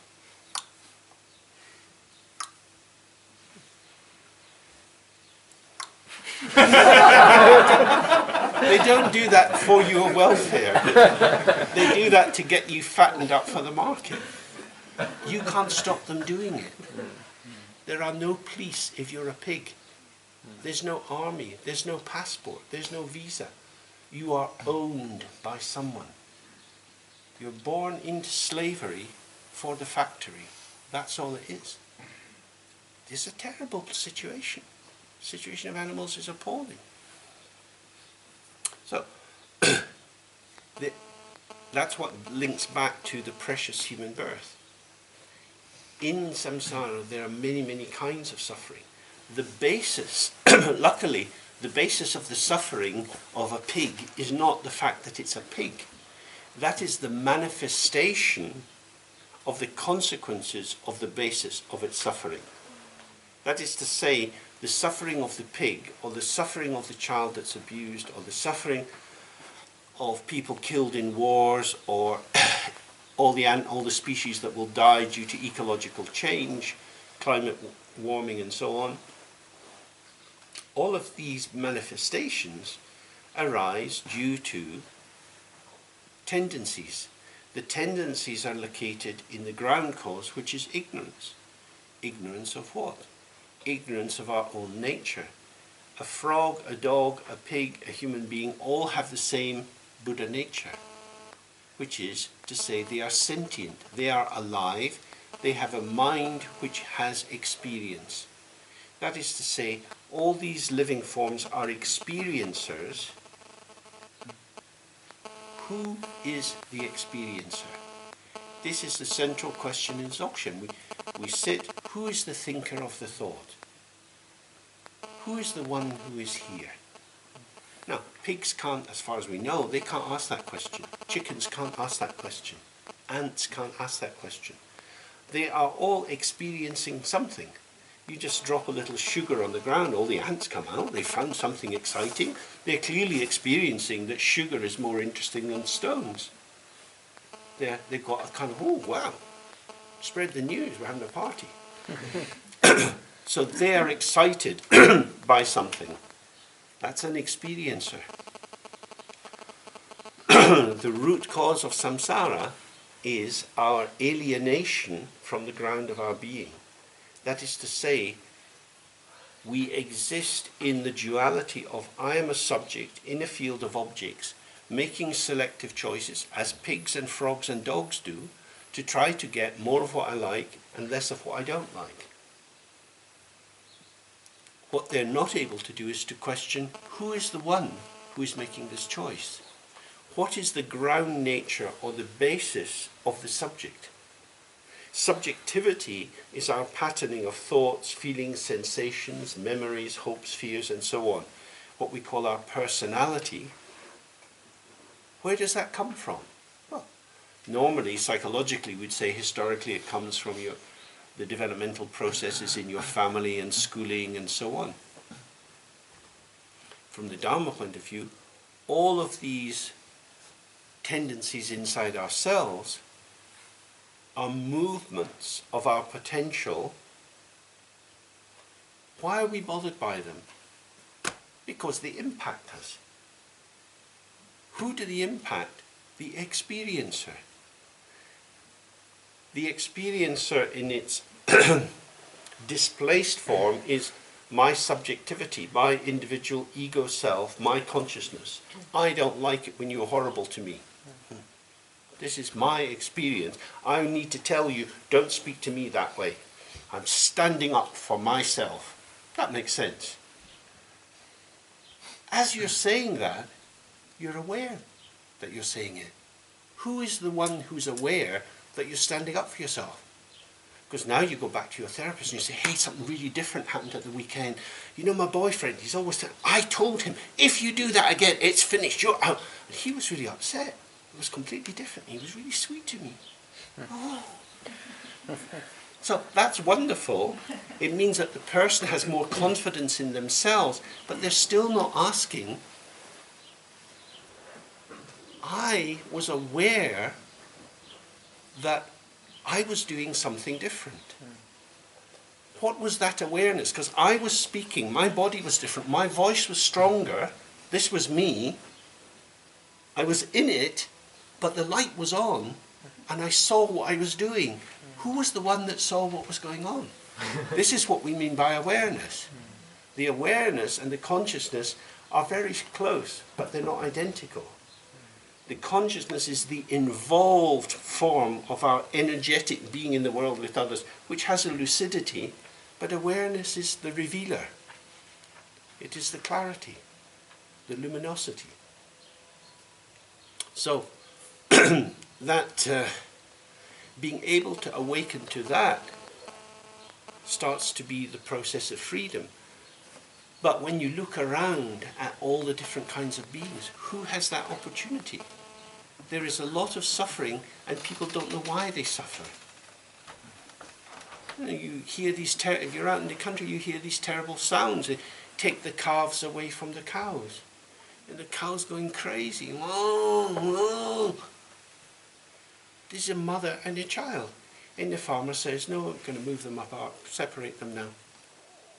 The calf doesn't want to be separated. The cow doesn't want to be separated. That's real suffering. They don't know why it's happening. The person that's separating them is the person who feeds them. That's pretty difficult. That kind of conditioning, is what generates the Stockholm syndrome. That the person who takes care of you is also the person who treats you very badly. Very confusing. So, the opportunity to observe one's own situation and to be aware of the subtle movement of perception through the senses, responses of thought, feeling, sensation, and so on, to start to see this is a non-dual or an integrated movement of energy within a field of clarity.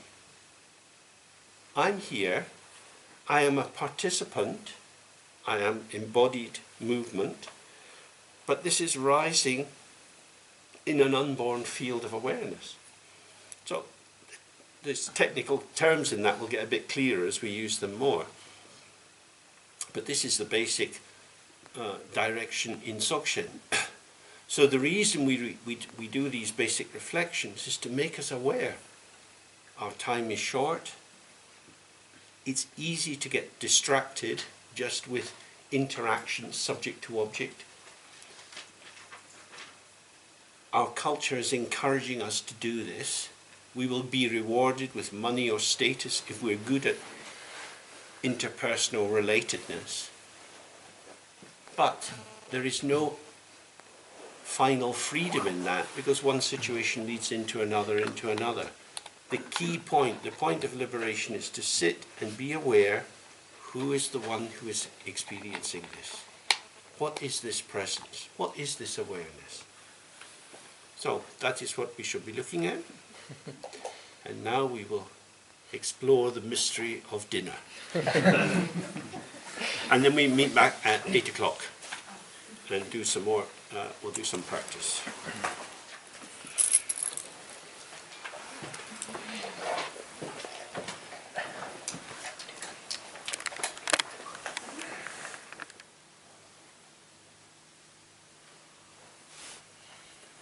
Okay. So in the, according to the Tibetan tradition anyway, in the Hinayana system, they talk of the 3 marks of conditioned existence: suffering, impermanence, and the absence of inherent self-nature. We've already looked at impermanence and suffering, so we look a little bit at the absence of inherent self-nature, and then I'll show you how that links into the basic meditation which all the schools of Buddhism do. When we look around the room, we see people. That's normal for us. We see people, we see men, women, we see younger people, older people, people who look healthy, people who don't look so healthy. We see people, people with qualities. As soon as you see a person, you assess their qualities in various ways. The most basic assessment is in terms of sexual attraction and danger. Are they going to kill me? Am I going to kill them? Is there some sexual interest or not? And then there are various other elaborations that move out from that. So, in the ordinary sense, for us, the perception of people is irreducible. And a great deal of our democratic way of thinking, with its humanistic basis, is saying the basis of happiness in our world is mutual respect between human beings. That is to say, you should accept the authenticity of the other as they are and not try to make them some slave of your own fantasy or clone them into a representation of yourself. But as much as possible, you should live and let live. So, if you're this kind of a person, good luck to you. If you're that kind of a person, good luck to you. So, the personness of the person seems to be a given. It's a basic. The fact that you're a human being means, oh, I accept that, I respect that.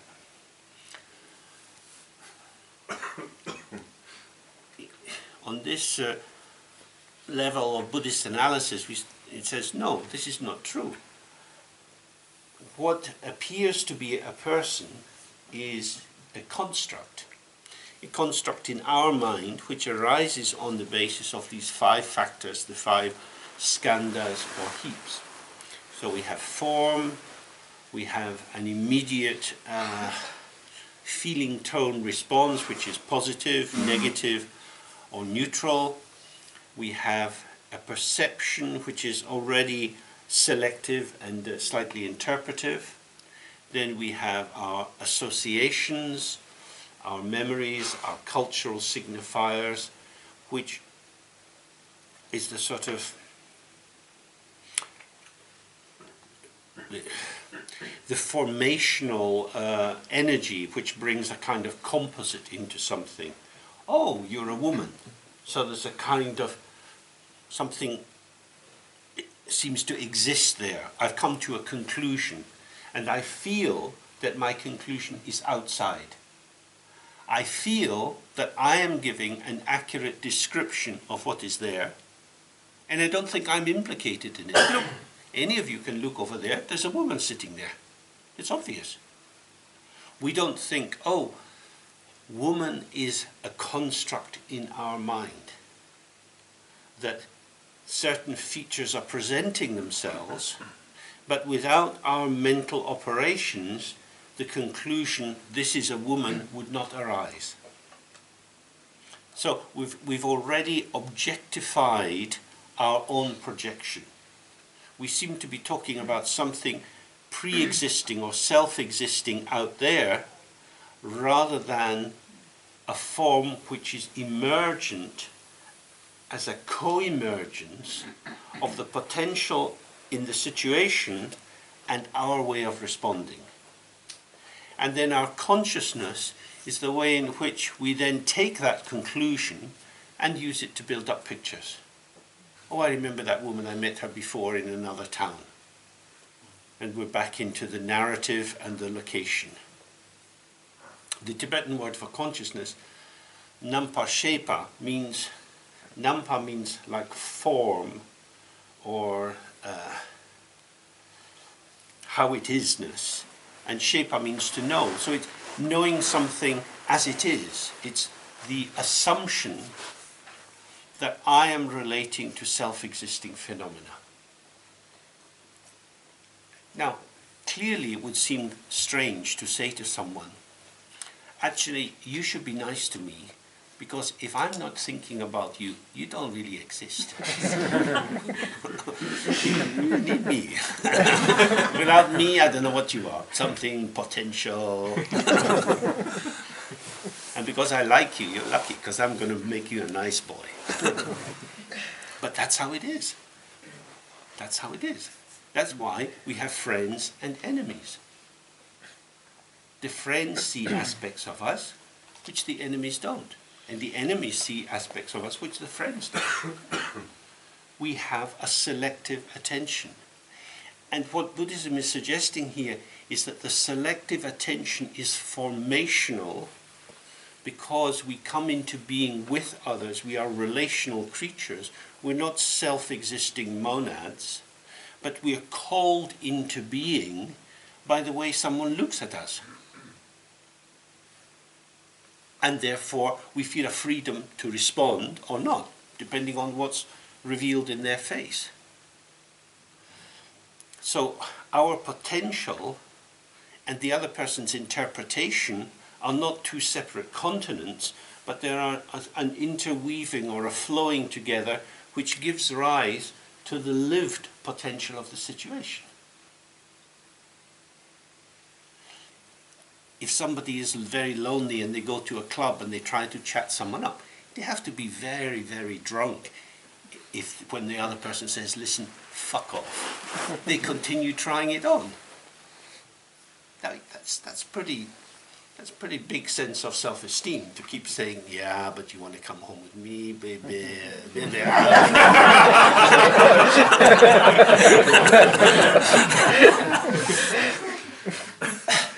Because somebody says, hey, piss off. We feel it. Oh, okay. There's a retraction that goes on. That is to say, our permission to show ourselves in specific ways is co-determined, unless we're not quite present. Does that seem fair to say? So this is very important, isn't it? It means the revealing of my potential is a field phenomena, not an individual personal phenomena. And therefore the qualities of the field determine how I become. I mean, this is mainstream in terms of developmental psychology.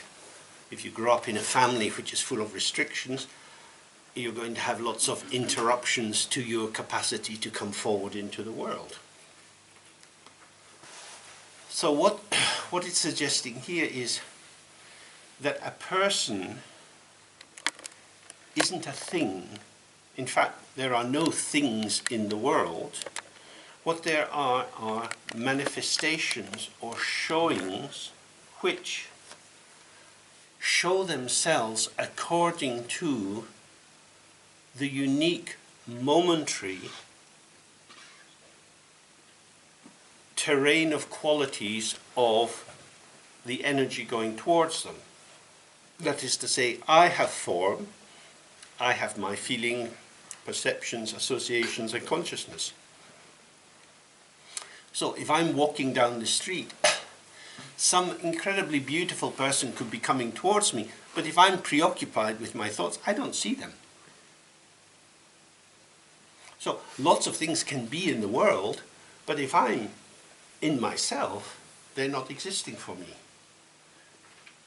Do they exist? How will I know? You say, hey, didn't you see? She was gorgeous.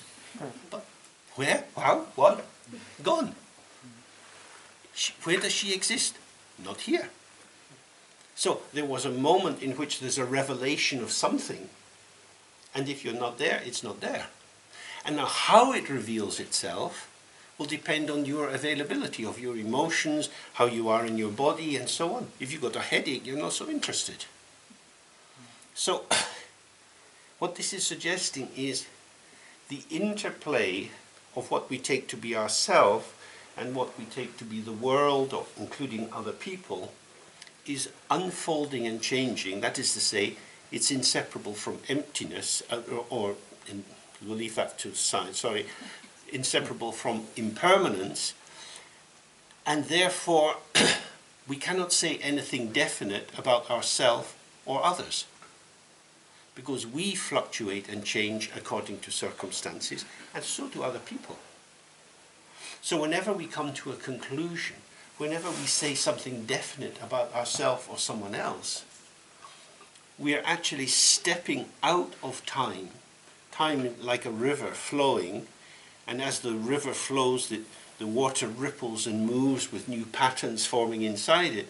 We step out of that into the world of ice. We freeze it. Oh, we're going out on Friday night. Yeah, I think John's coming. Oh God, not John. He's always the same.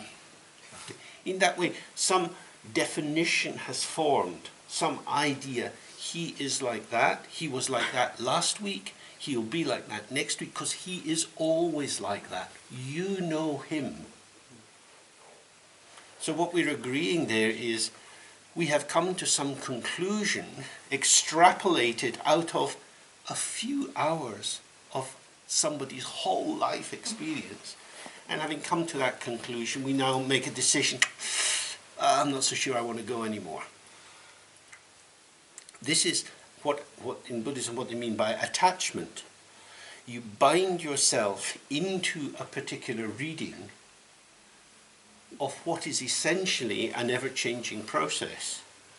Having acquired the pseudo-clarity of your definitional reading, he is like that, you now get a kind of confidence.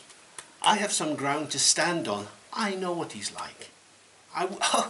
You tell me that, I wouldn't have expected anything different. I know where I stand with this person. But it's just a world of constructs, because there'll be other people in that person's world that don't experience them in that way. So the analysis of the 5 skandhas is designed to put into question our assumption that we can have definite knowledge of people and things outside of time. For example, I was just reading a little review of a book. After the First World War, well, during the First World War, many trees were cut down in Britain for the war effort, because in wartime everything is turned towards the war. So after that, they started planting more trees in Britain, and they made definite decisions about what they were going to protect, and the forests, and da-da-da. Then the Second World War starts, and immediately they're cutting the bloody trees down. All the old oak trees have been cut down. This is life. You know where you are, this is our position. Circumstances change. I think we have to revise our decision. Governments do that all the time. Governments do it very clearly. Now listen, Greece, you had better behave. This is your final warning. Next week. Now, we're coming up to the time of the final warning. You'd better be careful. Because what are you going to do? It's an impossible situation. So people keep speaking and then swallowing their words. You know, sometimes you see dogs on the street eating their own vomit. This is the life of the politician.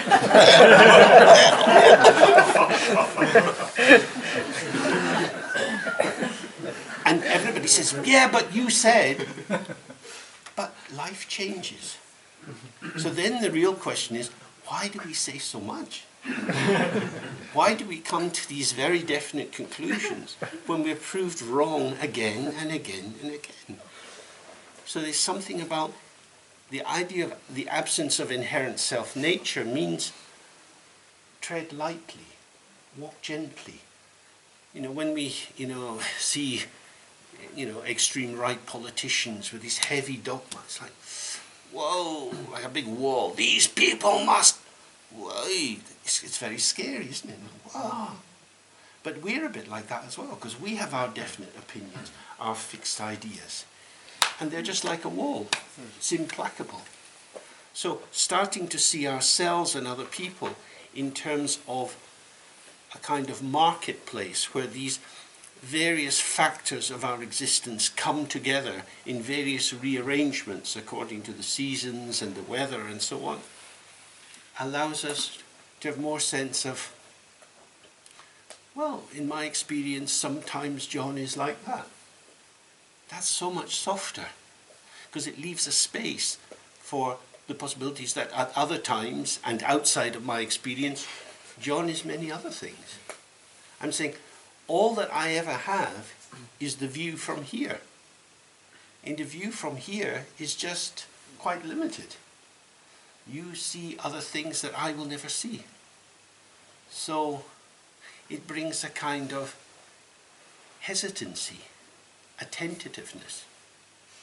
If you imagine it's early winter and the ice is formed on the pond near you and your feet just want to go out on the ice, you put one foot and your ears become very big like an elephant. You're walking lightly. Is it safe? Is it not? So that would be a way of being in the world. And in a sense, that's the beginning of compassion. Because it means I'm not going to pull you into my assumptions about you. I'm going to attend to you. I'm going to be listening very carefully. How are you presenting yourself? Because how you are today may not be how you were yesterday. I have my idea of you, and I have how you are. The map or the territory? My map. I like my map. This is the big issue. This is ethics, isn't it? If you can allow yourself to have your map rewritten by the actual state of another person, you start to come into something quite intimate, quite connected. Because how you are is more important than any thought I have about you. And how you are, all I know of that is how you show yourself, which is changing. So it's a much softer way of approaching life. So the key danger that's being highlighted here is that we rest inside our habitual assumptions, inside our beliefs, and we use these as a means of cutting up the world into territory which seems knowable and predictable. And we exclude attention to any other details. I mean, you see that in its extreme form in psychiatry, where sometimes if somebody gets a diagnosis of a psychotic condition, every reaction towards that patient is then mediated through the diagnosis. It's very difficult for a fresh reading of their potential to be revealed. But we often do that. It can happen with racial prejudice, religious prejudices, ethnic prejudices, gender prejudices, and so on. So how does this relate to meditation? What it's suggesting is looking has to be privileged over assuming. It has to be privileged over thinking. Because usually the first foot, this foot we go forward on, is our thinking. We want to establish the territory. So the basic meditation for this is what's called shamatha or shine, which I'm sure most of you will know quite well, where shine means to become calm, or to stay calm, or to stay at ease. It means not being excited or distracted by the flow of thoughts, feelings, and sensations that arise.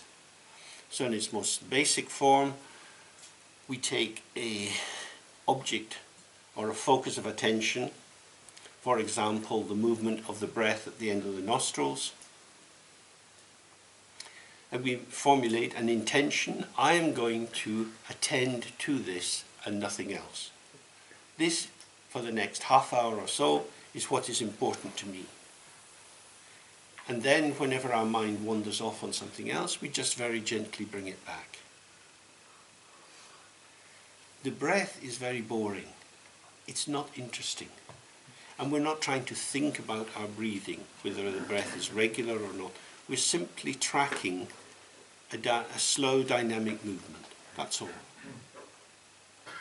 No interpretation is required, no adjectives, no adverbs, no knowledge of philosophy or history or anything. Simply just observe some very simple thing and see how it is. This is a way, if you like, this is the inner form of being a monk or a nun. The nun decides, I'm not going to wear any makeup, I'm not going to try to make myself look attractive, I'm going to shave my head, I'm going to wear these plain robes, I won't listen to music, I won't dance, there are many, many things I won't do, because I don't want to be distracted by these possible doorways. So the inner form of this is to say, I'm going to focus my attention on the breath, and all these other thoughts, which ordinarily would be so fascinating, I'm going to let them go. I'm not going to be enthralled, caught up in, taken away by the familiar objects which excite me. So essentially this is a meditation which is part of the path of renunciation. I'm renouncing the ingredients which make the soup of my life delicious. I'm just going to have a bowl of hot water, the breath. No herbs, no pepper, no curry powder, nothing. Just simple. Then we start to feel these invisible tendrils coming out of us. Amuse me, interest me, excite me. This is boring. But what is it? It's a simple, pure attention. It's the settling of the subject and the object. The object is moving, the breath, so the subject has to keep refocusing and refocusing and refocusing. That's a very simple task. Simplicity is being privileged over complexity and richness. Whereas in ordinary life the richness may be life-enhancing, bringing some joy and meaning to us. For the purposes of the meditation, this richness is distracting us so that we never get a clear, simple sense, oh, I'm here when nothing's happening.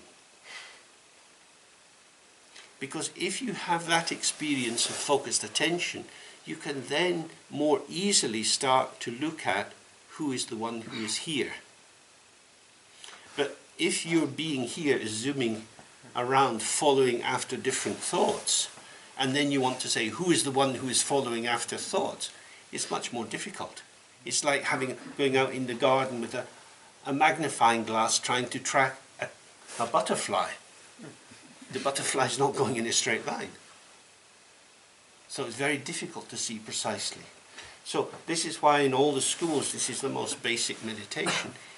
We need to develop more capacity for focused attention where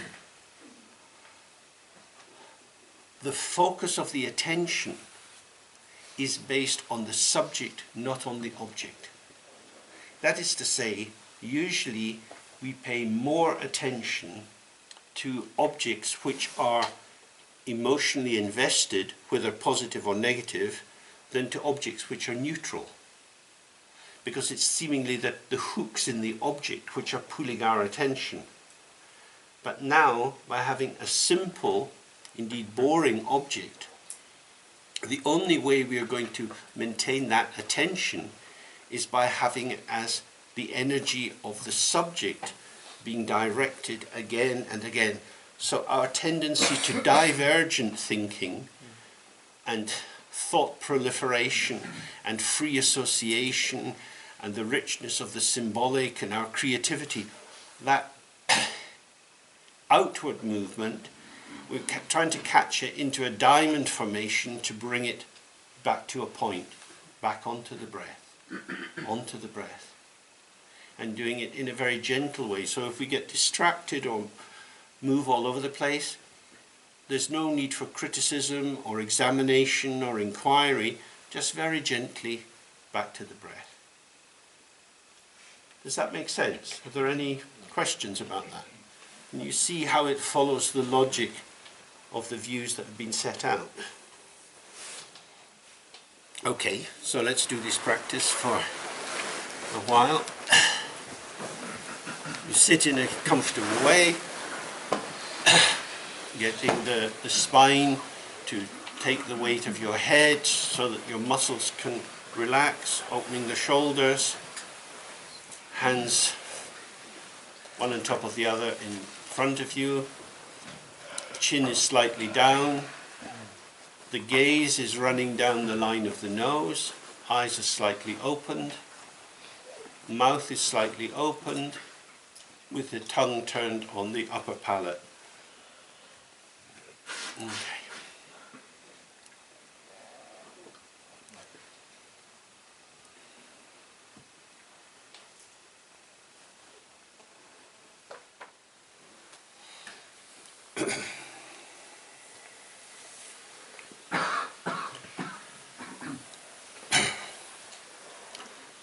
Okay, so we just run through the program for tomorrow.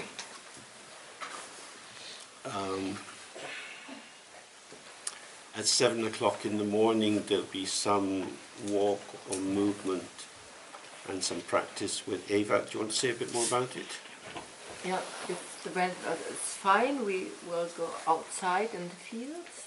We do a meditative walk to the fields and then do some body movement there, then come back and then afterwards have a sitting meditation like we did now. And if it's raining, we start with a sitting meditation here and afterwards movements. And we will do some Dzogchen movements. Great. So that's at 7 o'clock. Then at 8:15 there's breakfast. Then we meet in here at 9:30 till 1. Then there's lunch. And then in the afternoon, Jayachita is going to do some movement in the upstairs room. Do you want to describe it a little bit? Well, that's available, really. We'll do some movement improvisation. So it's about being working with the mind and being with the mind, how it's constantly changing through movement, in movement, improvising both for ourselves as well as in partner exercises. And it's fun as well. Hooray! At each time? 3 o'clock, 3 for an hour, 3 to 4. So, I mean, it's very helpful, I think, because we do a lot of sitting and focus study to do the movement as a compensation, but also in itself, it's a major part of the practice to find the body as it's ever changing in its relation with the environment. So, I would strongly recommend that both these approaches. And then we meet together here at 4:30 till 7, and then from 8 till 9. And we're going to focus on these pages in the Simply Being text. How many people don't have it at all? With them or? With them, yeah. Yeah, with them. Homage to the bookshelf.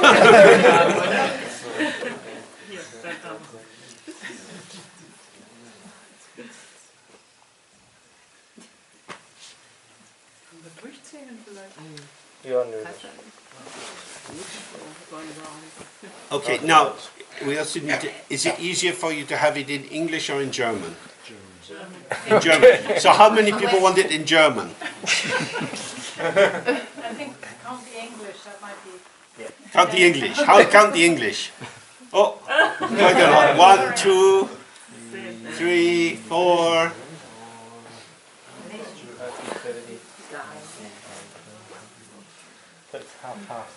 Half. Okay. Do you have a copy? Do you want to use this one? Yes. I've written the page number on the front, Perfect. and then you find the equivalent in the German. Great. Thank you very much. Any questions about the program or things you're uncertain about?